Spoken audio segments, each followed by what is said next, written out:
On va commencer notre cours du lundi. On a changé d'endroit juste pour aujourd'hui, comme il fait très froid dans la synagogue en haut. La salle n'est pas suffisamment chauffée, donc on est descendu dans une salle plus petite. Et on va commencer notre cours à la mémoire de monsieur et de madame Caïn.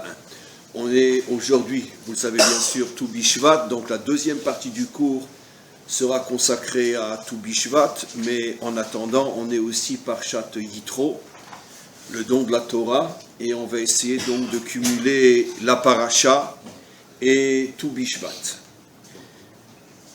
Comme chaque année, on pose la question classique, comment se fait-il que la Paracha du don de la Torah porte le nom de Yitro?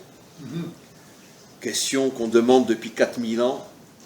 Et vous imaginez le nombre de commentaires pour répondre à cette question, des milliards. Je pense que c'est une des questions les plus répondues et répandues dans la Torah. Parce que c'est vrai que c'est choquant. Parce qu'avec tout le respect qu'on a de Yitro, c'était quand même le pape de l'époque. C'était le grand prêtre de l'idolâtrie mondiale. Comme on le sait, comme on le voit dans la Torah elle-même, puisque quand il revient, il va dans le désert, il rencontre Moshe, et il lui dit « Maintenant je sais que ton Dieu est le plus grand de tous les dieux ». On est dans la Torah ne dit pas un mot « stam ». Comment peut-il dire « Maintenant je sais que ton Dieu est le plus grand de tous les dieux ». Quoi, tu connais tous les dieux? De là, nos maîtres nous disent « Oui ». Il connaissait tous les dieux, en ce sens que c'était le grand prêtre de toute l'idolâtrie mondiale. Donc, pourquoi son nom est-il celui qui va finalement couronner la paracha du don de la Torah? Si déjà on se serait attendu, comme disent nos maîtres, à ce que cette paracha s'appelle Moshe, et pas Yitro, puisque c'est quand même lui qui nous a donné la Torah. Alors évidemment la réponse, on la devine, je l'ai déjà donnée de nombreuses fois et je ne me lasserai jamais de la reprendre, et en apportant bien sûr une dimension un petit peu nouvelle. C'est parce qu'on voit quelque chose d'assez extraordinaire au sujet de Moshe. Moshe pratiquement a passé sa vie à aller chercher des étincelles perdues dans les endroits les plus impurs. Déjà quand il était enfant, c'est lui qui a sauvé la fille de celui qui voulait exterminer le peuple juif. Pharaon, sa fille. Vous savez que au moment où il est mis dans la corbeille et qu'il est mis dans le Nil, on voit au même moment la fille de Pharaon descend, elle aussi, pour se tremper dans le Nil. Vous savez tout ce que nos maîtres nous disent. En vérité, elle est descendue dans le Nil pour se tremper, c'est-à-dire pour se purifier de toute l'idolâtrie dans laquelle elle avait été éduquée. Et d'une certaine manière, elle a fait une sorte de ce qu'on appelle de mikvé. Comment se fait-il qu'au même moment où Moshe est mis dans le Nil, au même moment, elle descend pour se purifier de toute l'idolâtrie qui a construit son enfance et son éducation? Alors évidemment, nos maîtres répondent d'après le sens profond et caché des choses.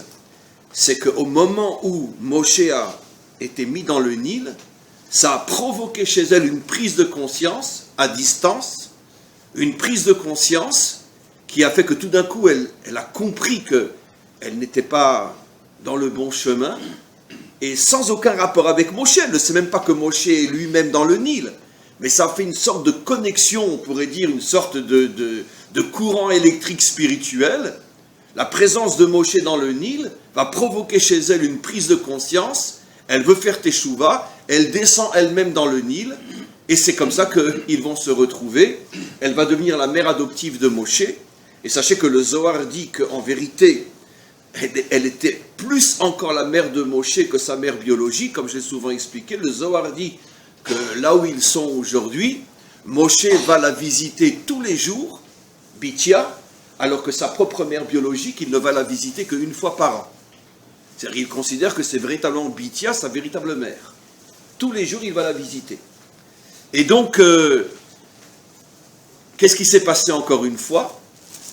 Le principe, on le connaît, nos maîtres nous l'ont déjà révélé de nombreuses fois, c'est que c'est précisément dans le mal le plus terrible, que se cachent des étincelles de pureté absolument incroyables. Pourquoi? Il y a des milliards et des milliards d'explications sur ce phénomène qui est l'un des mystères les plus incroyables de l'histoire humaine. Mais parmi ces milliards d'explications, celle que moi je préfère et que je choisis, c'est parce que finalement, les forces contraires font descendre dans l'impureté des étincelles de sainteté inimaginables, en se disant que ces étincelles-là, prisonnières dans l'impureté, ne pourront pas se révéler, et donc ça empêchera le monde de progresser et finalement d'arriver à la délivrance finale. On a un cas très célèbre aussi, Rabbi Shimon Bar Yochai. Son âme aussi était prisonnière dans des impuretés inimaginables, et c'est le roi David qui l'a révélé. Dans le fameux verset où il parle du don de la Torah, il parle de Moshe, il dit « Alita lamarom » tu es monté en haut, « Shavita shevi » tu as libéré le prisonnier, « Venatata matanot libne adam » et tu l'as donné en cadeau aux hommes. Moshe est monté pour aller chercher un prisonnier. Bon, c'est des métaphores, il n'a pas pris une échelle ou un ascenseur, bien sûr. Mais qu'est-ce que ça veut dire? De quel prisonnier s'agit-il? Et nos maîtres disent, Shevi, prisonnier, Shimon Bar Yochai. Ça veut dire que l'âme de Shimon Bar Yochai était prisonnière dans une prison, bien sûr, spirituelle, mais d'impureté. Et en vérité, Moshe a profité, s'est servi du don de la Torah pour, dans un moment d'inattention, aller sortir cette âme-là et la faire descendre sur terre. L'âme de Rabbi Meir, qui était un descendant de Néron, Onkelos, qui était un neveu de César, et combien d'autres. Nos maîtres vont jusqu'à dire que des descendants de Haman étaient de grands maîtres qui enseignaient la Torah à Bnei Brak. Ça veut dire que dans les descendants de Haman, il y a eu des convertis. Et on le voit en Israël aussi. Bon, on ne va pas revenir sur des choses que vous savez tous. Mais vous savez combien il y a de descendants de grands nazis qui sont aujourd'hui à Jérusalem et en Israël, et qui sont certains d'entre eux des grands maîtres de Torah, dont un très célèbre à Beit Vegan, que son père était un des officiers, chef des têtes de mort, qui a assassiné des dizaines de milliers d'hommes et de femmes et d'enfants, et son fils a fait tchouva, s'est converti, et aujourd'hui un rave très important à Jérusalem. Il y a une nièce de Himmler qui s'est convertie aussi, etc. Des choses absolument incroyables. Les enfants de Korach. Les enfants de Korah, et Shmuel Hanavi, même dans le récit biblique, Shmuel Hanavi, le prophète de la royauté, voilà, qui est un descendant de Korah. Et donc, on voit qu'il y a ce phénomène que constamment la klipa, c'est-à-dire l'impureté, essaye on pourrait dire de rapper, non pas de faire un rap, de capturer des âmes très très très grandes, très très fortes, en se disant que ces âmes-là, prisonnières chez nous, ne pourront pas se révéler, et comme ça empêchera l'avancée du monde. C'est aussi, on le sait tous et toutes, le phénomène de la conversion. En vérité, comme on le sait, un non-juif ne peut en aucun cas se convertir. C'est une âme juive qui était perdue, et qui revient à la maison. Mais c'est impossible pour un non-juif de se convertir. Donc c'est une âme juive qui revient. Donc ce phénomène-là, c'est un phénomène qui traverse toute l'histoire. Et regardez, Moshe a passé sa vie à libérer des âmes perdues. Comment? La première âme perdue qu'il a libérée se trouvait dans la clipa la plus forte et la plus meurtrière de la génération, Pharaon. Il a sauvé sa fille. Ça veut dire qu'en vérité, la fille de Pharaon, sur le plan biologique, était peut-être la fille de Pharaon, mais sur le plan nishmatique, c'était pas du tout la fille de Pharaon, puisque ça va devenir la mère de Moshe. Puisque le Zohar nous dit que Moshe considère que sa vraie mère, c'est la fille de Pharaon. Et là aussi, on assiste à quelque chose d'absolument incroyable, que finalement la relation parent-enfant n'est pas du tout uniquement biologique. On peut, biologiquement parlant, être le père ou la mère de quelqu'un, mais nishmatiquement parlant, il n'est pas du tout notre enfant. Et c'est ce qui s'est passé avec Moshe.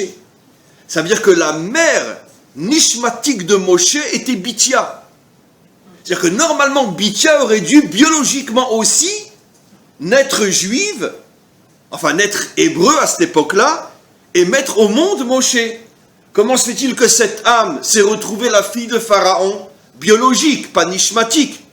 C'est comme c'était une âme d'une sainteté inimaginable, la Klippa avait récupéré cette âme-là et l'avait fait descendre dans la famille de Pharaon.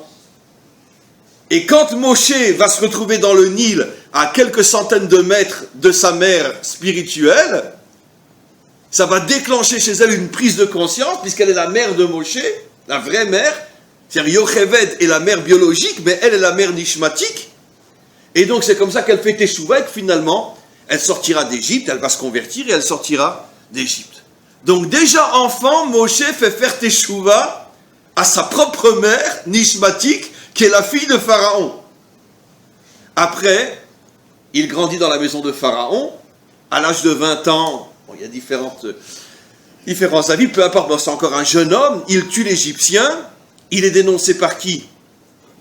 Par Bethselem, par Nathan Ve'Aviram, c'est la même chose. Il est dénoncé par Bethselem, et donc automatiquement, il doit s'enfuir, d'accord? Et il s'en va, bon, il est déjà en Afrique, mais il est dans l'Afrique du Nord, et il descend vers le centre et le sud de l'Afrique. Et à ce moment-là, il arrive dans un endroit, tout ça c'est raconté par le Midrash, où il y a une révolte d'Africains qui se battent contre un roi despote, africain lui-même, qui est en train d'écraser son peuple. Et lui se lie d'amitié avec le chef de la révolution, qui est lui-même marié avec une africaine, et il va se battre avec eux, ils vont gagner la révolution, et donc le chef de la révolution africain et sa femme vont devenir des bons rois, mais rois de cette région-là. Et lui est nommé, on pourrait dire, vice-roi ou chef des armées, peu importe. Après le roi, le nouveau roi va mourir, et Moshe épouse sa femme. La fameuse Couchite, la fameuse africaine, dont on parle après plus tard dans la Torah. Il se marie avec une africaine. Sa mère, c'est la fille de Pharaon. Après, sa première épouse, c'est une africaine. Attends, tu ne peux pas épouser... est-ce qu'elles sont jolies, les filles de mon pays? Tu ne peux pas épouser une fille de chez nous? Qu'est-ce qui court toujours constamment, hein? Pourquoi? Une africaine. Et puis après, finalement, sa deuxième femme, je vais d'après le Zohar qui dit qu'effectivement il a eu deux femmes, une africaine et après Tzipora.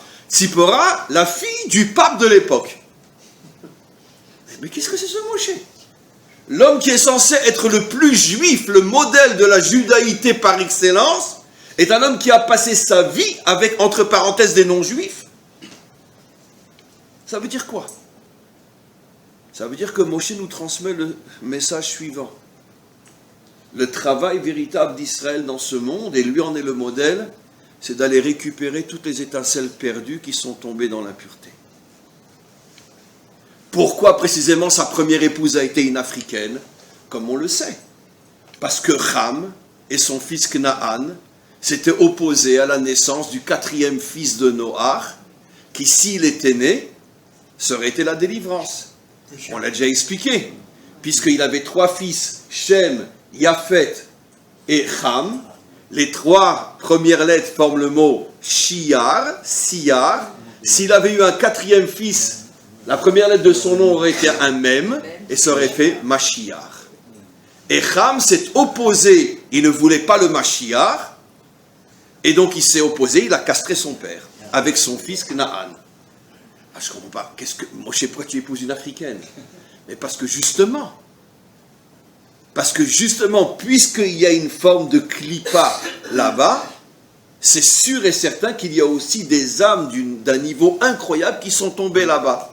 Et lui est suffisamment haram pour comprendre que cette première femme qu'il va épouser est en vérité une âme, on va dire adamique, de très très haut niveau, qui est tombée là-bas et qu'il doit récupérer.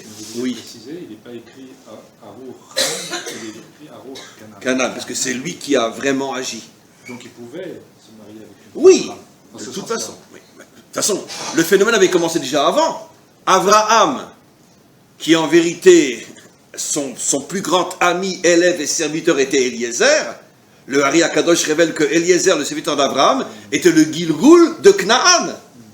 Ça veut dire que Le tikkun a commencé avec Abraham qui a pris comme élève, ami, conseiller, serviteur Eliezer, qui d'après les maîtres de la Kabbalah était le Gilgul de Canaan lui-même. Alors maintenant on commence à comprendre pourquoi Moshe va prendre comme épouse Tzipora, la fille du grand prêtre idolâtre de l'époque. Parce qu'il nous apprend un principe fondamental. Nous ne sommes pas sur terre pour rester entre nous. Nous sommes sur terre pour aller récupérer toutes les étincelles perdues, soit sous la forme de conversion, soit sous la forme de libération d'âme, soit le simple fait que Israël a été, comme dit le Talmud, la raison profonde et véritable pour laquelle Israël a été exilé au niveau des nations. Au niveau du pshat, au niveau du sens premier, on a été exilé parce qu'on a fauté, parce qu'on a perdu le temps, parce qu'on a été exilé. Tout ça c'est vrai, mais on sait très bien que la Torah se lie à différents niveaux. Au niveau des secrets de la Torah, nos maîtres disent dans le Talmud, même pas dans le Zohar, même pas dans la Kabbalah, que la raison profonde pour laquelle Israël a été exilé, c'est pour aller chercher des étincelles perdues partout dans le monde et les ramener à la maison. Qu'est-ce qui se passe? Eh bien, comme je l'ai expliqué, vous avez une communauté juive, par exemple, qui va se construire en Bretagne, d'accord? Et vous savez que le prosélytisme nous est interdit. On est la seule religion au monde qui interdit de demander à un non-juif de se convertir. Ça nous est interdit. Alors, comment on fait pour récupérer les étincelles? Ben, c'est pas compliqué. On ouvre une synagogue, on ouvre un centre d'études, et à chaque fois qu'un juif va étudier la Torah, il envoie des énergies. Et ces énergies-là partent à la recherche des étincelles perdues. Et tout d'un coup, paf, elles se connectent. Et tout d'un coup, tu as quelqu'un de 18 ans qui sort le dimanche matin de son église, et puis, tout d'un coup, il commence à se réveiller. Comment c'est possible? Parce qu'à 2 kilomètres de chez lui, il y a quelqu'un qui étudie la Torah d'une manière qui est très très pure, et qui réveille l'étincelle dans ce entre parenthèses non-juif qui n'est pas non-juif du tout, qui est une âme perdue, qui a ressenti cette énergie de Torah qui était dans les environs, et qui va se réveiller. Et c'est comme ça que ça va fonctionner. Est-ce que c'est une justification des Juifs hors Israël? Non, parce que justement, alors c'est une très bonne question, nos maîtres disent que si on avait été méritant, on n'aurait pas eu besoin de sortir pour aller chercher ces énergies-là. Le simple fait qu'il y ait l'étude de la Torah en Israël, et comme c'est en Israël, c'est tellement plus fort que si c'est en Bretagne ou je ne sais où, c'est-à-dire que le fait qu'on aurait étudié la Torah ici, ça aurait dégagé des énergies qui auraient été chercher des étincelles sans que nous soyons obligés de quitter notre terre. Comme on n'a pas été méritant, il faut qu'on se rapproche de ces étincelles perdues, parce que la Torah qu'on étudie en France est des milliards de fois moins puissante que la Torah qu'on étudie à Jérusalem, et donc on a besoin, maintenant qu'on n'a plus le temple, d'aller à côté de ces âmes perdues pour pouvoir les récupérer. Donc maintenant on comprend ce que dit le Zohar. Le Zohar dit, pourquoi cette parasha s'appelle Yitro?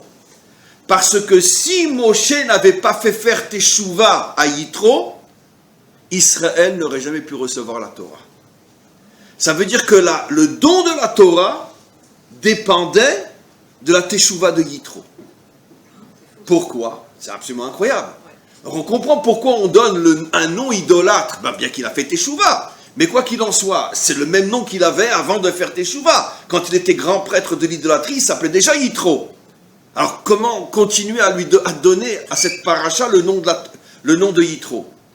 Le Zohar explique, parce que sans le retour de Yitro, nous n'aurions jamais pu recevoir la Torah. Pourquoi? Parce que, on pourrait dire, je vais le dire d'une manière simple, l'impureté de Yitro, en tant que grand prêtre idolâtre, était tellement puissante qu'elle crée une sorte de barrière dans le monde spirituel, une sorte de mur qui empêchait la Torah de descendre. Donc il fallait casser ce mur pour que la Torah puisse descendre. Et comment Moshe a cassé ce mur? Il est parti jusque chez Yitro, il lui a pris sa fille, il l'a fait faire Teshuvah à sa fille, à lui-même et à toute sa famille. Et c'est comme ça que cette mechitza, dit le Zohar, que cette muraille spirituelle d'impureté s'est brisée et la Torah a pu être donnée. Je Oui. Mais vu l'étincelle qu'il a eue en Afrique avec l'Africaine dont vous vantez les mérites, pourquoi n'a-t-il pas voulu avoir d'enfants pour perpétuer une génération de juifs convertis Avec l'Africaine. Il y a une marloquette s'il a eu des enfants avec elle ou s'il n'a pas eu d'enfants avec elle. Il y a une discussion. Enfin, la Torah n'en parle pas. Non, absolument pas. La Torah n'en parle pas, mais il y en a qui disent que oui, il a eu des enfants avec l'Africaine, il y en a qui disent qu'il n'a pas eu d'enfants avec l'Africaine. Mais quoi qu'il en soit, le but de Moshe, c'était pas le mariage en tant que tel, c'était de récupérer cette âme, parce que c'était une âme qui, en la récupérant d'une certaine manière, faisait le tikkun de Ham. Le but était un but spirituel, faire le tikkun de Ham, en prenant cette âme qui était prisonnière là-bas, ça faisait le tikkun de Ham. De là aussi, on voit quelque chose, j'ai même pas commencé le cours, et puis on va encore parler de tout Bishvat. Aussi, on voit quelque chose d'extraordinaire, c'est que, finalement, comment Moshe s'est battu contre l'impureté? En la frappant, en la détruisant? Non, en récupérant le bon. Le bon, en récupérant le bon. Il récupère Bithia de Pharaon. Il récupère l'Africaine de Ham. Il récupère Tzipora du grand prêtre idolâtre. Ça veut dire qu'ici, la Torah nous apprend quelque chose d'extraordinaire. Comment tu combats le mal? Pas en le détruisant, mais en extrayant du milieu du mal les étincelles de pureté qu'il y a là-bas. C'est comme ça que tu fais le tikkun. Je pourrais dire, il n'y a pas d'exception à la règle, parce que même au sujet d'Amalek, dont on parle dans notre paracha, où il est dit Timche et Zecher Amalek, tu détruiras Amalek, c'est uniquement une destruction en tant que peuple, mais pas en tant qu'individu. Qui était le garde du corps du roi Shaoul? Un converti d'Amalek. Ça veut dire que la royauté, le roi d'Israël avait confié sa tête à quelqu'un qui vient du peuple, le pire ennemi d'Israël. Donc tu vois que même d'Amalek peut sortir quelqu'un qui est tellement juif que le roi Shaoul va lui faire une telle confiance qu'il lui regarde. C'est toi qui me protège. Il n'a pas donné sa vie entre les mains d'un juif de naissance, il a donné sa vie entre les mains d'un non-juif de naissance, et pire que tout, d'un amalécite. De là, la Torah nous apprend aussi quelque chose d'absolument incroyable, c'est que même si la Torah nous dit tu détruiras Amalek, en tant que nation, mais pas en tant qu'individu. C'est Doeg l'homme en question. Non, Doeg c'est encore autre chose. Doeg c'était encore autre chose. Mais là je parle de celui qui était le Shomer Roche, le garde du corps, comme Bibi, il a ses gardes du corps partout. Il avait un garde du corps qui était en vérité son plus proche garde du corps, était un descendant d'Amalek. Donc on a commencé à comprendre, et je veux aller un petit peu plus loin maintenant. Rashi nous pose la question, qu'est-ce qui s'est passé? Pourquoi tout d'un coup Yitro a décidé de tout lâcher et de rejoindre Israël dans le désert et de se convertir? On peut dire que Yitro, c'est Viter, il a renoncé. Il a renoncé à ce qu'il était. Voilà. Rachid le dit. C'est la chaîne Vitour aussi. Yitro, c'est aussi la chaîne Vitour. Il a renoncé à tout pour finalement rejoindre Israël dans le désert. Alors Rachid dit, qu'est-ce qui a permis ce déclenchement-là? Rachid rapporte quelque chose qui est complètement codé, bien sûr, qu'on va décoder ensemble. Deux événements l'ont bouleversé. La traversée de la mer et la guerre contre Amalek. Quand il a entendu parler de la traversée de la mer et la guerre contre Amalek, il a dit, ça y est, j'abandonne l'idolâtrie. En abandonnant l'idolâtrie, il affaiblit donc cette clipa et il va permettre le don de la Torah. Et c'est pour ça que par son mérite, on a eu le don de la Torah. Et c'est pour ça qu'il mérite de donner son nom à la paracha du don de la Torah. On va essayer de comprendre pourquoi ces deux événements spécialement. Pourquoi la traversée de la mer et la guerre contre Amalek. Alors, on va commencer par la traversée de la mer. On sait, on en parle chaque année, que nos maîtres nous disent qu'au moment où Israël se retrouve devant la mer, Israël se divise en 4 groupes, et chaque groupe agit selon sa compréhension des choses pour que Dieu nous aide. En vérité, c'est 2 groupes qui agissent et 2 qui renoncent. 4 groupes. On va commencer du plus bas au plus haut. le plus bas, le plus nul, c'était des Français qui ont suivi le philosophe français qui, juste avant la guerre, avant l'invasion des Allemands, a dit « Mieux vaut vivre à genoux que de mourir debout ». Un grand philosophe français qui vivait à Nice, je crois, si je ne me trompe pas. Comment il s'appelait? Peu importe. Et donc, ça existe chez nous aussi, puisque nous sommes le microcosme de l'humanité tout entière. Donc, s'il y a des nuls dehors, il y en a forcément aussi chez nous. Très bien. Donc, et plus fort encore, absolument, je suis 100% d'accord avec vous. Parce que dans aucun pays, il y a des crapules autant que chez Bethselem ou chez Vrimtika, comme il y a chez nous. Ça, c'est sûr. Et donc, non, parce que lui, il peut vous attaquer qu'un avocat. Et donc, on continue. Donc, il y a un groupe qui dit, on se rend, on retourne en Égypte. Mieux vaut vivre à genoux que de mourir debout. Ça, c'est les plus nuls, on ne va pas parler d'eux. Mais, dans chaque génération, il y en a qui sont comme ça, bien sûr. On veut la paix avec les Palestiniens, donnez-leur la moitié de Jérusalem. Très bien. Ok. Ça existe jusqu'à aujourd'hui. Donc, le renoncement, la lâcheté, le mouton. Un autre groupe qui dit non, on se tue, on se suicide. Eux ne savaient pas que la mer allait s'ouvrir. On se jette dans l'eau. Ça, c'est déjà un acte de bravoure déjà plus haut. Un exemple célèbre dans l'histoire, ils ont préféré se suicider plutôt que de tomber entre les mains de leurs ennemis. Masada, il y en avait pas. Là, je critique déjà moins. Varsovie, non, à la différence de Varsovie, ils se sont battus malgré tout. C'est vrai, ils se sont suicidés, mais ils se sont battus. Là, on parle vraiment d'un vrai suicide, comme à Masada, ils se sont poignardés. Tous. Donc là, c'est pareil, on se jette dans l'eau, mais on ne se rend pas aux Romains. Entre parenthèses, vous savez pourquoi ils ont choisi... D'abord, est-ce qu'ils avaient le droit de se suicider à Masada? 100% oui. 100% oui. Il y a 3 raisons pour lesquelles un juif a le droit, voire même le devoir, il y en a qui disent est-ce que c'est le devoir ou pas, il y a une marloquette. Mais droit, c'est sûr. Si tu sais que tu vas échapper à la torture, ça a été le cas de qui? Quel grand roi célèbre s'est suicidé pour échapper à la torture? On vient d'en parler il y a quelques secondes. Le roi Shaoul. Le roi Shaoul, quand il a vu que les Philistins s'approchaient, il s'est dit, s'ils me capturent, qu'est-ce qu'ils vont me faire? Il se jetait sur son épée. Et nos maîtres nous disent que c'est permis. 2 autres cas, c'est le cas de Masada. Les juifs de Masada avaient entendu que tous les hommes seraient envoyés pour l'homosexualité et toutes les femmes pour la prostitution. Dans ces 2 cas-là, tu as le droit de te suicider aussi. Et donc, en vérité, leur suicide à Masada est un suicide halachique. Ils se sont suicidés pas uniquement parce qu'ils ne voulaient pas devenir des esclaves, mais parce qu'ils savaient qu'ils seraient mis dans des maisons closes, les hommes avec les hommes et les femmes avec les hommes. Et donc, c'est pour ça qu'ils se sont suicidés. Donc ça, c'est la deuxième partie d'Israël qui se dit, on se jette dans l'eau. Un peu comme à Masada. Après, les 2 autres, c'est les plus intéressantes. Il y a une partie qui dit, on va se battre. Ghetto de Varsovie. On n'a sans doute aucune chance de s'en sortir. Mais si déjà mourir, on meurt avec une épée à la main. Le ghetto de Varsovie. Et une autre, la plus haute sur le plan spirituel, celle de Moshe et de ceux qui l'accompagnent, ceux qui pensent comme lui, on va prier.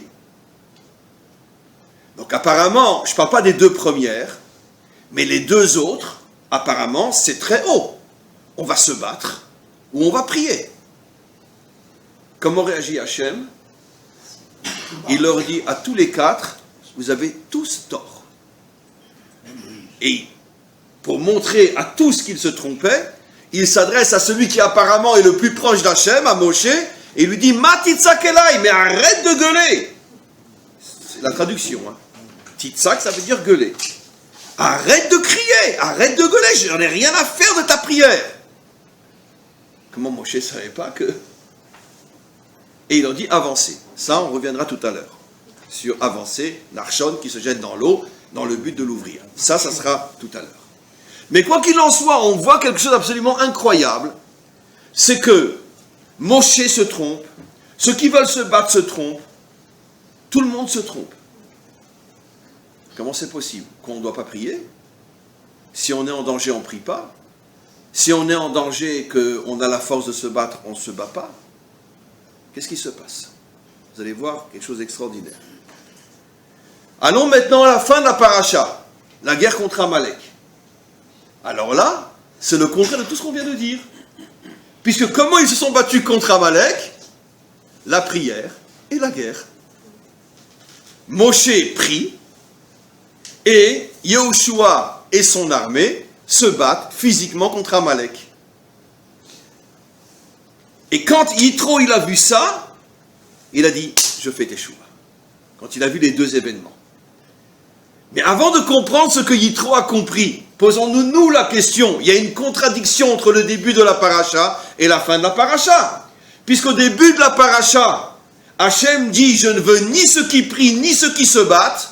Les deux autres n'en parlons pas. Et à la fin de la paracha, contre l'ennemi qui représente la lutte contre Israël jusqu'à la délivrance finale, puisque comme dit le Balatorim, Milchama Hashem be'Amalek midor dor, Amalek nous attaquera dans toutes les générations, et le Balatorim dit midor dor, gematria ad biat HaMashiach. C'est-à-dire que Amalek sera notre ennemi jusqu'à la vue du Mashiach. Donc il symbolise vraiment la lutte des nations, enfin de Esav, puisque c'est le petit-fils de Esav, contre nous. D'accord?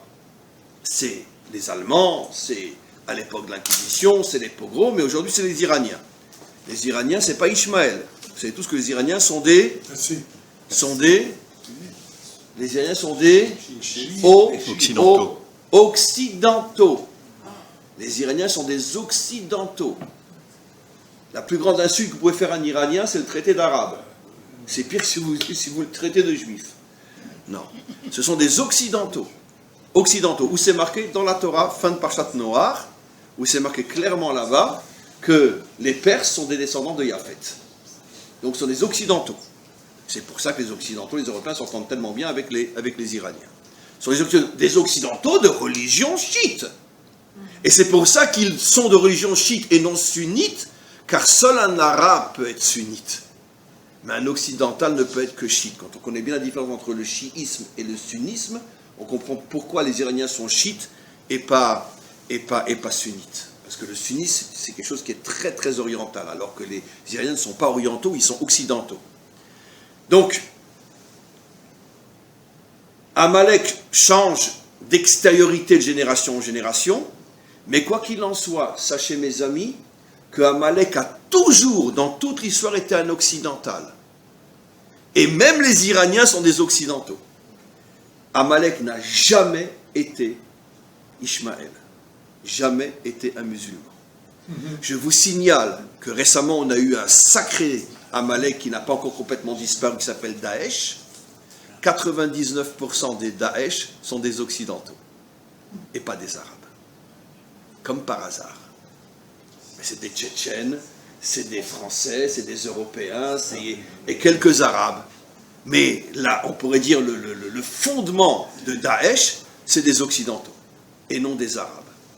C'est intéressant de voir que l'Arabe ne peut pas être amalécite. C'est difficile ce que je dis. Il ne peut pas être amalécite. Il n'y a que l'Occidental qui peut être amalécite, pas l'Arabe. Alors, où est la nuance? C'est un sujet en soi. Mais c'est très important ce que je dis. 90% de Daesh et des Tchétchènes. Comment? Et ça? Oui, comment? Bien sûr. Voilà. Amalek vient d'Esav et non d'Ishmaël. Donc, je ferme la parenthèse. Donc, quoi qu'il en soit, il y a donc une contradiction. Puisque au début, Hachem dit, je ne veux pas de ta prière, Moshe. Je ne veux pas d'une bataille. Et à la fin de la paracha, contre l'ennemi qui représente la lutte contre Israël jusqu'à la délivrance finale, Hachem est d'accord sur le fait qu'il y en a un qui prie et les autres qui se battent. Donc c'est une contradiction flagrante entre le début et la fin de la paracha. Qu'est-ce qui s'est passé? Alors mes amis, les maîtres des secrets nous expliquent que Yitro a compris quelque chose. Nos maîtres disent que Yitro était un grand prophète lui aussi, au début dans l'idolâtrie, puis après il a eu le roi Kodesh, l'Esprit Saint. Il a vu tout le processus de la délivrance qui, dans notre langage à nous, s'appelle Mashiach ben Yosef et Mashiach ben David. Il a compris que la lutte contre Amalek, c'est la première phase de la délivrance, jusqu'à la délivrance finale, qui s'appelle Mashiach ben Yosef, et la traversée de la mer fait allusion à Mashiach ben David. Et on verra qu'il n'y a pas de contradiction. Apparemment, il y a une contradiction, puisque j'ai le droit de prier ou je ne prie pas. Je me bats ou je ne me bats pas. Non. Ça dépend dans quelle période tu es. Dans la période de Mashiach ben Yosef, il y a la lutte et la prière. Dans la période de Mashiach ben David, c'est Nachshon. On va expliquer. Vous allez voir, c'est extraordinaire. Alors maintenant, revenons d'abord pour résoudre facilement la contradiction entre le début de la paracha, je prie ou je prie pas. Pourquoi Hachem me dit arrête de crier, je veux pas de ta prière. Mais à la fin de la paracha, tu me dis oui, tu veux de ma prière. Parce qu'au début de la paracha, chaque catégorie voulait que son choix soit le seul et unique. C'est-à-dire que Moshe a dit on ne peut s'en sortir que par la prière. Les autres ont dit on ne peut s'en sortir que par le combat. Hachem a dit aux uns et aux autres, non, on ne peut pas s'en sortir que par la prière ou que par le combat. Il faut l'union des deux.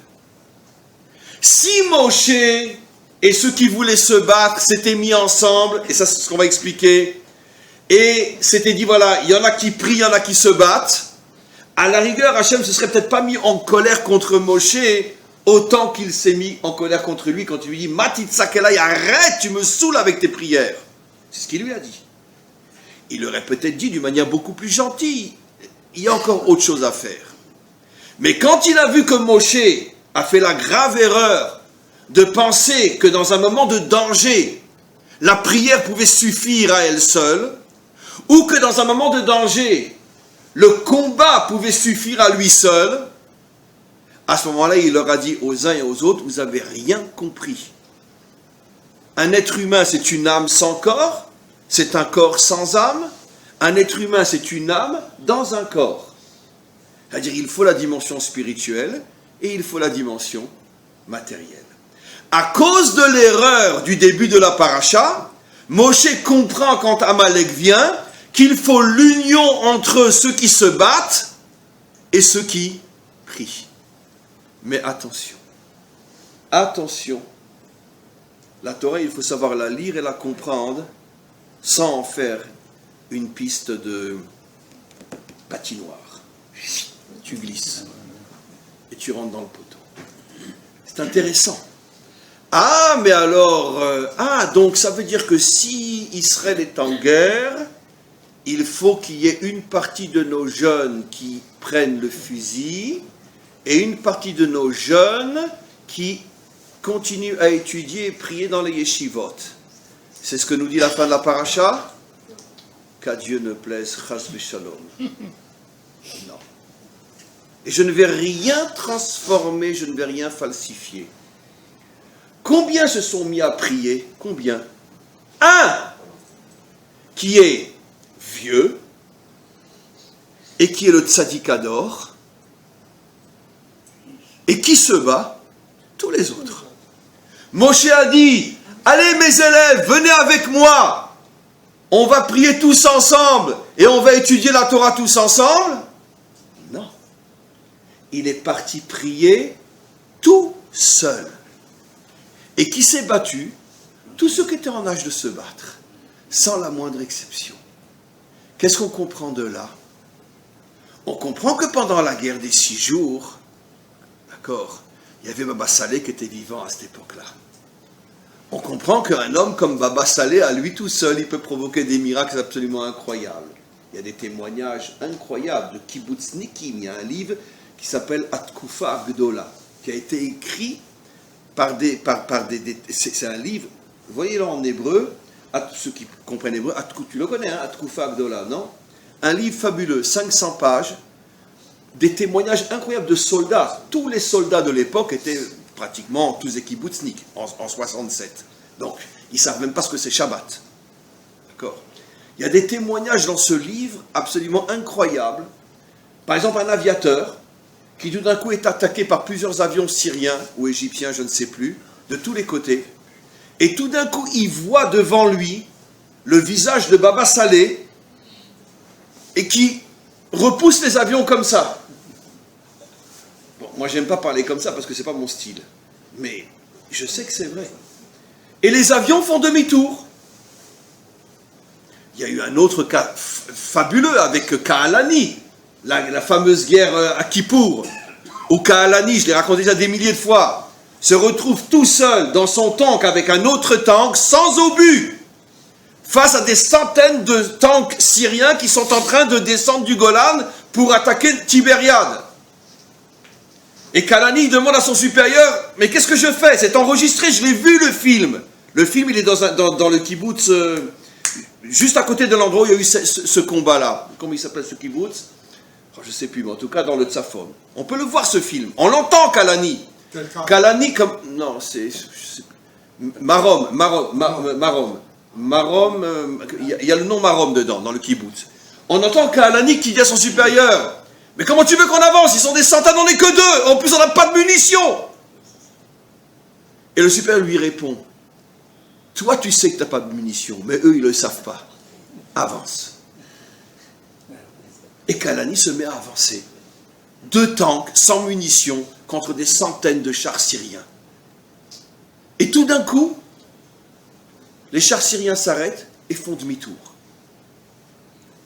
Le chef des tanks a été pendu le jour même en place publique à Damas. Il rentre, c'était le père de Assad. Il dit, mais qu'est-ce qui t'est arrivé? Et pourquoi t'es revenu? mais je t'ai envoyé pour conquérir Tibériade, massacrer tout le monde. Et lui répond, mais comment? Mais il y avait des dizaines de milliers de tanks devant nous. On était 1 contre 1000. Il a vu 1 contre 1000. Assad l'a pris et il l'a pendu le jour même en place de Damas. C'est un sipour authentique. Et récemment, quand nos enfants sont rentrés à Gaza, vous avez tous entendu ces témoignages-là, qu'à chaque fois qu'ils voulaient rentrer dans une maison, il y avait une femme en blanc qui sortait et qui leur disait « Ne rentrez pas, ne rentrez pas! Cette maison est piégée !» Des centaines de gosses ont été sauvés parce qu'ils ont vu Rachel Imenu qui leur disait « Ne rentrez pas dans cette maison. » Oui, on vit des choses absolument incroyables. Qu'elle avait été cette femme après? Ah oui, j'ai entendu ça aussi, que c'est par le mérite de Rav Mordechai Eliyahu. Donc, évidemment que dans chaque génération, il faut des tzadikim comme Baba Saleh, Rav Mordechai Eliyahu ou d'autres, 1 ou 2 ou 3 qui à eux seuls suffisent pour amener des miracles et aider notre armée. Mais pas garder dans des yeshivot des centaines de bachourim qui toutes les 5 minutes vont fumer une cigarette et boire du café pendant que nos enfants sont en danger de mort. Ça, c'est un crime. Ça, c'est une trahison à l'égard de notre peuple. Et ils rendront tous des comptes un jour d'avoir trahi leur peuple en se cachant derrière un livre d'études ou un livre de prière.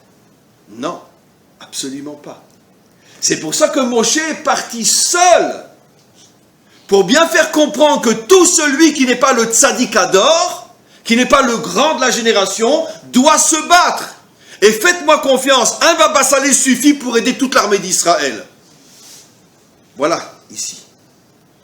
Alors pourquoi Hachem l'avait engueulé au début de la paracha? Parce qu'au début de la paracha, Moshe voulait que tout le monde prie, ou que tout le monde se batte. Et là, tout le monde a tort. Non, parce que le peuple juif, c'est une âme dans un corps. On se bat, mais on prie. Mais qui se bat? Ceux qui sont en âge de se battre et qui ne sont pas Moshe Rabbeinu, qui ne sont pas Rav Mordechai Eliyahu ou Baba Saleh, ou Rav Chaim Kanievski, c'est sur ces tzadikim-là qui nous protègent. Mais pas les centaines de petits jeunes qui étudient dans les yeshivot, ils ne nous protègent pas du tout. Au contraire, ils nous affaiblissent. Puisqu'au lieu d'apprendre à se battre, ils se cachent dans les yeshivot. Donc, ceux-là, Moshe Rabbeinu et toute l'armée de Yehoshua. Et donc ça c'est le combat contre Amalek. Et ça, c'est Mashiach ben Yosef. Ça veut dire que la Tkoufa de Mashiach ben Yosef, c'est quand le peuple juif va enfin comprendre que tous ceux qui sont des juifs normaux, standards, même s'ils étudient la Torah, ont le devoir d'agir physiquement et pas seulement spirituellement. Et les très très très grandes tzadikim qui ne sont pas en âge de porter une épée comme Raphaïm Kanievski ou Baba Saleh et qui en plus sont les Gdolé Hador, eux doivent du matin au soir prier. Mais de quelle prière parle-t-on? Qu'est-ce qu'a fait Moshe? Les deux ont voulu lui apporter un fauteuil qui puisse s'asseoir. Il dit non, je vais m'asseoir sur une pierre. Quand mon peuple souffre, moi je veux souffrir aussi. Il s'assoit et il se met dans une situation où il va souffrir, les bras constamment en l'air. Il y a un moment, il n'y arrive plus. Ça veut dire quoi? Ça veut dire que même au niveau des tzadikim qui, eux, ne vont pas se battre avec une mitraillette et prient pour le peuple juif, oi va voy si tu rentres chez toi et tu prends une douche, tu prends un café, tu prends une petite pizza et tu vas dormir. Non. Tu restes jusqu'à ce que le dernier soldat sorte de Gaza. Ça va durer 3 semaines. Tu ne te laves pas, tu ne manges pas, tu pues, tu es insupportable, tu souffres, ça te gratte partout. Mais mes soldats, dit Hachem, ça fait 15 jours qu'ils sont à Gaza et qu'ils ne se lavent pas, et toi tu vas te laver? Non, tu es un soldat toi aussi. Donc eux ils puent, ils font leurs besoins sur eux dans le tank, oui, ils font leurs besoins sur eux dans le tank, ils n'ont même pas de papier pour s'essuyer. Alors tu veux aller aux toilettes, eh bien fais tes besoins sur toi. C'est ce que Moshe a dit.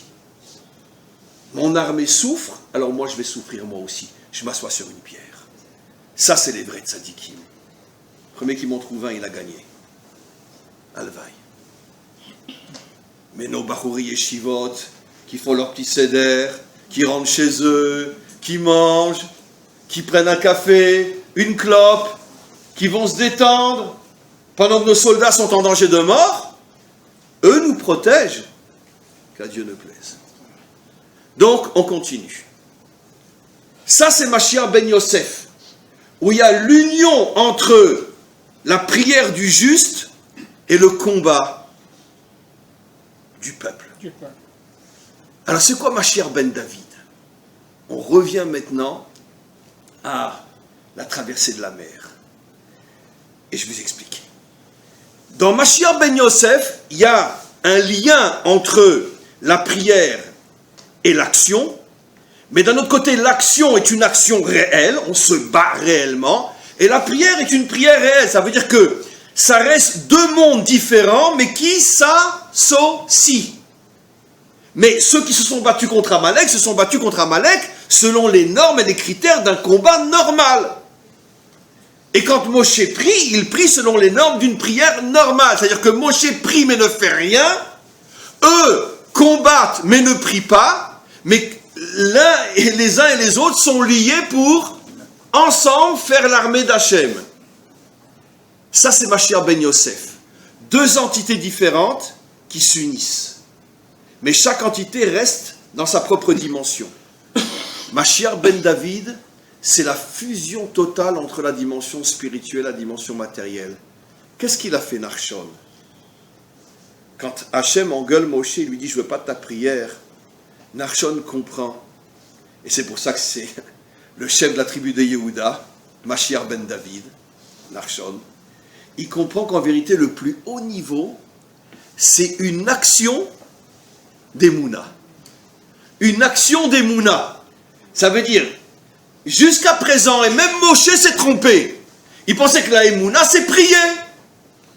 Ou d'autres pensaient que, non, se battre. Qu'est-ce que comprend Nachshon? Je dois agir d'une manière qui est au-dessus de la compréhension humaine. J'agis, je ne prie pas, mais mon action est une action spirituelle. Puisque logiquement parlant, quel est l'idiot qui va rentrer dans la mer? Mais il a une émouna telle que si son action est avec une émouna absolue dans le fait que le maître du monde peut tout faire, ça va ouvrir la mer. C'est-à-dire que son acte physique devient en vérité un acte spirituel. Et ça, c'est Mashiach ben David. La fusion totale entre la dimension matérielle et la dimension spirituelle.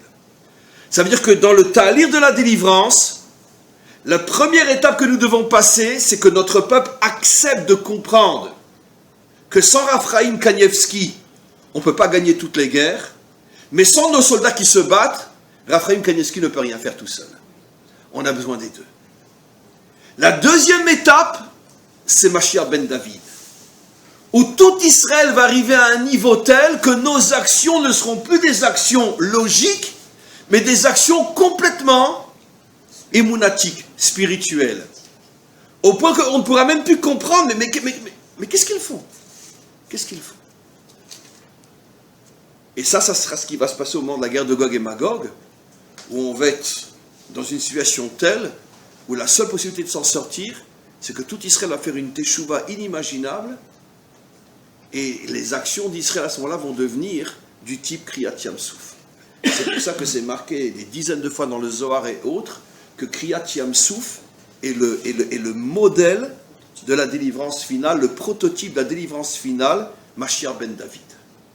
Des actions d'Emouna, pas je me bats logiquement, pas je prie logiquement, mais j'agis d'une manière qui est complètement illogique.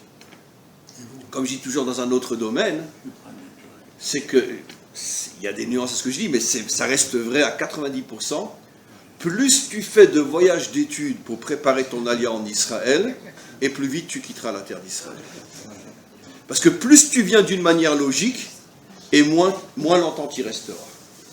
Plus tu viens avec une émouna, et les gens disent, mais t'es fou! Mais comment? Mais t'es malade! Mais qu'est-ce qui t'arrive? Emouna. Mais une Emouna dans l'action, tu vas voir la bracha que tu vas avoir, tu n'arrives même pas à comprendre ce qui va t'arriver. Tellement la bracha, elle va t'inonder de lumière et de réussite. Et c'est comme ça que ça fonctionne. Pourquoi? Parce que la terre d'Israël, c'est la terre de la Emouna, Eretz HaKodesh. Et donc plus on vient d'une manière logique, et plus vite on la quittera. Moins on vient d'une manière logique, et plus longtemps on y restera. Et c'est comme ça que ça fonctionne, et on le voit tous les jours. Tous les jours on le voit ça. Et c'est vrai dans tous les domaines, ici en Israël, dans le travail, dans ci, dans ça, etc. Mets ta logique de côté, Emouna, c'est la terre d'Hachem. C'est pas la France, où il faut tout préparer à l'avance. Ici tu laisses ta logique de côté, tu te construis avec la Emouna, et tu vas avoir la réussite que tu vas avoir. C'est comme ça. Mais de l'autre côté, il faut y croire. Il faut y croire. C'est le cas de nos amis Baratou, vous avez connu? Oui, bien sûr. Ben, quand je lui ai dit, tu as pris un retour, on a engueulé en me disant comment? Abraham, quand on lui dit Lech Lecha, il a pensé à quelque chose, il est venu, il ne savait même pas ce que il n'est même pas parti avec Elal, de toute façon, il est parti, Lech Lecha, il est parti à pied. Absolument. Alors, mes amis, il nous reste 5 minutes et tout bishvat. C'est pas la quantité, c'est la qualité. Mes amis, il y a 2 choses sur terre, dans la Torah, qui sont comparées à l'arbre. L'homme et la Torah. La Torah s'appelle Etz Achayim et l'homme s'appelle Etz Asadeh. L'arbre de la vie, c'est la Torah, et l'arbre des champs, c'est... Voilà.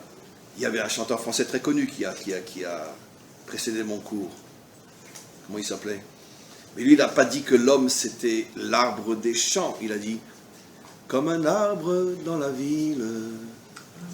Qui c'est qui chantait ça? Le forestier. Le forestier. Comme un arbre dans la ville. Donc lui aussi, il a chanté, il a comparé l'homme à un arbre. Mais c'est lui, c'est un arbre de la ville. La Torah dit, Ki ha'adam etz asadeh. Et la Torah s'appelle, comme on le sait, Etz Chaim I, la Machazikimba, un arbre de vie pour ceux qui s'accrochent à elle. Pourquoi l'homme et la Torah sont comparés à un arbre?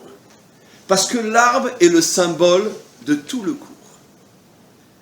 Un arbre a 4 parties qui correspondent aux 4 lettres du nom divin, qui correspondent aux 4 points cardinaux, qui correspondent aux 4 saisons, l'espace-temps, qui correspondent aux 4 mères qui ont fondé le peuple juif. Le chiffre 4. Tout commence avec les 4 lettres du nom divin. Quelles sont les 4 parties de l'arbre?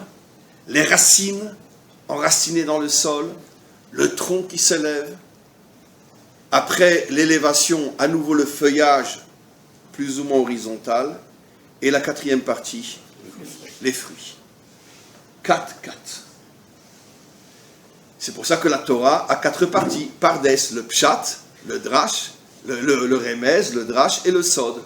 Les 4 parties de la Torah, etc. Alors, bien sûr, on va arriver à l'essentiel. La première partie de l'arbre, qui est l'homme, qui est la Torah, c'est l'enracinement dans la terre. La racine. L'enracinement dans la terre, ça veut dire quoi? La Torah, ce n'est pas une spiritualité déconnectée de la réalité. Ce n'est pas une spiritualité déconnectée de la matière. La Torah n'est pas une religion. La définition d'une religion, c'est ma relation avec Dieu. Aucun lien avec ce monde. La Torah, c'est un arbre. Où est ta relation avec la terre? Qu'est-ce que tu fais dans ce monde? Comment tu es connecté à ce monde? Où sont tes racines dans ce monde? Tu es soldat, tu travailles, tu apportes quelque chose à ta nation sur ta terre. Donc, dit d'une manière extrêmement méchante, comme je sais le faire, même si tu as 10 chapeaux sur la tête et 50 barbes, mais que tu vis à Paris, tu n'as aucun lien avec la Torah. Rien, zéro, rien. Rien. Pourquoi?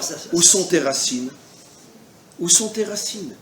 Où est ta connexion avec la terre? Tout commence d'abord avec un enracinement dans la terre d'Israël. Comment? Dieu, quand il voit Moshe Rabbeinu, il dit enlève tes chaussures et mets-toi en contact avec la terre. Bravo. Et d'après notre tradition, cet endroit-là était en Israël. C'était l'extrémité sud de la terre d'Israël. Et Moshe, toute sa vie, il a voulu rentrer en Eretz Israël. Le Midrash nous dit que quand Hachem lui a dit tu ne rentreras pas en Eretz Israël, il lui a dit laisse-moi rentrer même comme un chien, mais laisse-moi rentrer. Mieux vaut être un chien en Israël qu'un Rosh Yeshiva à Paris. Absolument. J'exagère pas, mais je ne me permettrai pas. Je ne me permettrai pas. Un jour, je me rappelle, il y a des années, je faisais un voyage comme ça, et je ne vivais pas encore en Israël. Et tout d'un coup, je vois un chat sortir d'une poubelle. Je m'en rappelle jusqu'à aujourd'hui. Je lui dis, toi, tu as de la chance, toi. Toi, tu vis dans une poubelle, mais à Jérusalem. Et moi, je vis dans un 4 pièces à Paris. Absolument. Donc, évidemment, pourquoi Moshe n'a que parlé de ça, Eretz Zavat Chalav, il ne parle que de la terre d'Israël, parce qu'il sait que sans la terre d'Israël, il n'y a pas de Torah, il n'y a rien.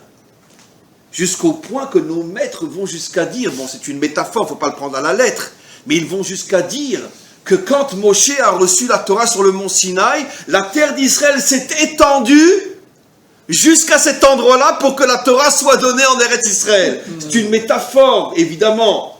Mais de là, qu'est-ce que nos maîtres voulaient nous faire comprendre? Que sans cette connexion avec la terre d'Israël, Moshe n'aurait pas pu recevoir la Torah, car il n'y a pas de Torah sans la terre d'Israël. Donc d'abord, où sont tes racines? Si tu es enraciné dans la terre d'Israël, c'est-à-dire tu as un contact avec la matière, dans le sens terre d'Israël, alors tout d'un coup va pousser le tronc. Le tronc, il s'élève vers le ciel. Mais le tronc s'élève vers le ciel, mais d'un autre côté, il est enraciné dans la terre. Quel est le message? Il ne peut y avoir de spiritualité authentique, l'élévation vers le ciel et vers le haut, que si tu es bien enraciné aussi en bas. Pourquoi? Parce que si tu n'es que en haut, d'accord, alors tu vis dans des fantasmes, dans des illusions, ou, d'une manière beaucoup plus simple, tu vis dans la religion, mais tu ne vis pas dans la Torah. C'est pour ça que il faut faire une différence fondamentale entre le judaïsme et la Torah. Le judaïsme n'a rien à voir avec la Torah. Rien. Le judaïsme, c'est une religion. C'est ce que nous avons vécu pendant 2000 ans. Sans terre, sans rien. Et c'est pour ça qu'on va dire le judéo-christianisme. Pour bien nous faire comprendre que finalement, le judaïsme et le christianisme, c'est exactement la même chose. Grégoire, c'est une catastrophe. Absolument. c'est une religion avec des nuances, mais très peu de nuances en vérité. Très peu de nuances. La Torah, c'est ce tronc qui monte. La spiritualité, ta montée est une montée authentique. Troisième étape. Les branches, elles, se remettent plus ou moins horizontales. Elles ne continuent pas à monter comme ça. Quel est le message? Trouver le juste équilibre entre le bas et le haut. Puisque les branches sont horizontales, donc elles cessent de s'élever, mais d'un autre côté, elles sont en haut du tronc. Ça veut dire qu'elles ont, oui, cette dimension spirituelle. Traduit dans un langage français simple, les branches symbolisent l'attribut qu'on appelle Tiferet, qui est l'union entre la matière et le spirituel. D'accord ? J'étudie la Torah, mais je suis un soldat d'Israël. Je travaille, j'étudie la Torah. Et la photosynthèse, finalement, c'est on reçoit l'énergie du soleil, mais on donne de l'énergie grâce au soleil. Absolument, absolument. Ou l'eau qui descend sur terre, qui permet à la terre de faire sortir sa nourriture. Donc c'est cette synthèse constamment entre le ciel et la terre. Et ça, c'est le symbole de la branche qui est en haut, mais horizontale. Comme pour dire, le but n'est pas de monter. Le but est d'unir la dimension matérielle, la dimension spirituelle, et ça, c'est la branche. Il y a aussi un symbole extraordinaire, c'est que la branche, c'est ce qui nous permet de faire aussi la soukha. La vraie Emouna, c'est la branche. Et la quatrième dimension, le fruit. On en a parlé souvent. C'est quoi le fruit? Le fruit, c'est finalement, c'est le but ultime. L'arbre pousse pendant des années, et finalement, sa finalité, c'est de donner quelque chose dont lui ne profitera absolument pas. Puisque tous les fruits qu'il donne vont servir aux autres, mais pas à lui. Ça veut dire, quel est le but ultime de l'homme? C'est qu'un jour, il doit faire le bilan. Qu'est-ce que tu as fait pour les autres? Qu'est-ce que tu as fait? Sans avoir la moindre pensée, qu'est-ce que ça va m'apporter? Qu'est-ce que ça va m'enlever? Qu'est-ce que ça va me donner? Qu'est-ce que je vais récupérer? Rien. L'arbre ne se pose pas de questions. Il donne les fruits. Un point, c'est tout. Le but ultime de l'homme, c'est de pouvoir répondre un jour à une question simple. Dis-moi ce que tu as fait sans le moindre intérêt pour le monde. Qu'est-ce que tu as apporté au monde? Où sont tes fruits? J'avais entendu il y a quelques années aussi. Le Kinneret, il reçoit, il donne, il vit, alors que la mer morte, elle ne fait que recevoir. C'est pour ça qu'elle s'appelle la mer morte, parce qu'elle ne fait que recevoir, absolument. Okay. Bravo. La mer morte, elle ne fait que recevoir, c'est pour ça qu'elle est morte. Elle donne pas. Absolument, elle ne donne rien. Absolument. Donc finalement, c'est quoi la fête de Tou Bishvat? La fête de Tou Bishvat, et après encore une phrase et je conclus avec le début du cours. La fête de Tou Bishvat, c'est comment on est un homme. Tu dois être enraciné dans la terre d'Israël, tu dois avoir une spiritualité qui est ton tronc, qui n'oublie jamais la matière puisqu'elle sort de la matière. Tu dois avoir une vie comme les branches, qui est un juste équilibre entre le travail en bas et le travail en haut. Et en fin de compte, le bilan de ta vie, c'est qu'est-ce que tu as donné aux autres sans rechercher le moindre bénéfice personnel. Voilà ce que c'est un homme et voilà ce que c'est la vraie Torah. Voilà ce que c'est la vraie Torah. Et donc, mes amis, il faut se mettre au travail et on se retrouve tous, si Dieu veut, la semaine prochaine. Et n'oubliez pas votre participation.